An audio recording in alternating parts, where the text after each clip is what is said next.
पहुंच गई लाल कैसे नौका बिहार के फेमस अमित के चहवा पियाई ए जान बन जा हमारे बिहारिया नौका बिहार घुमाई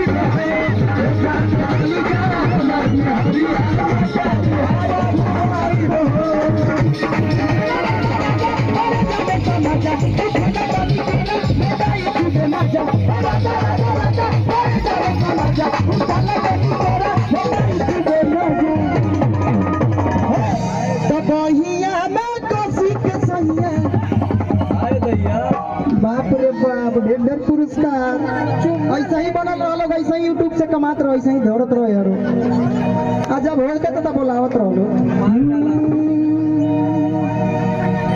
चलिए आइए, बहुत लोग बहुत सम्मानित लोग बा, जे भी बा सब के गोरखपुर के हम चाहब कि जितना भी लोग बा एक बार हाथ उठा दी, सबके खातिर जोरदार ताली बजा दी। मंच पे आज जे भी बा सबके खातिर जोरदार ताली बजा दी। कहे कि एक कलाकार हमेशा प्यार के लिए भूखा होता है मेरे दोस्त।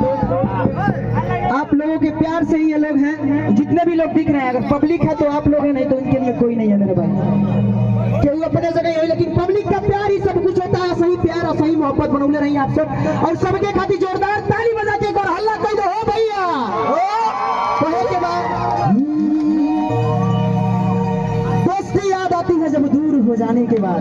आज मैं खड़ा हूँ अपने दोस्त के घर पे खड़ा हूँ, कोई शब्द नहीं है मेरे भाई, एक खुशी है।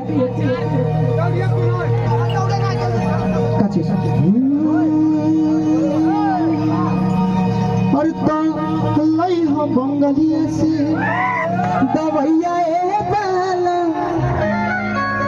लई हो बंगलिया से दवैया ए बाला।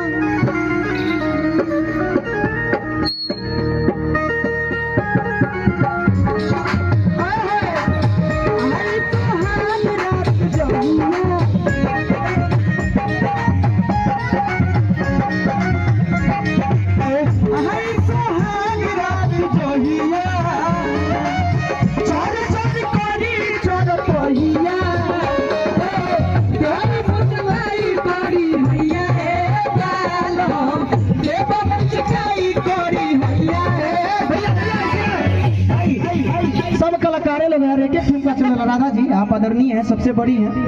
तो एक बार चलता है कि देखिए यहाँ पे कोई मोबाइल चला, लेकिन वो डांस चलेला। ये गाना सब के सुनाता चले के चाहिए, यूट्यूब पे बनाए में लोग रोज रोज तो मनते रहेला, कभी आनंद ले लो लोग। और तो देवा मुचकाई करी भैया ए बालो, देवा मुचकाई करी भैया ए बालो, लई हो बंगलिया से भैया ए बालो, लई हो बंगलिया से भैया ए बालो, लई हो बंगलिया से भैया ए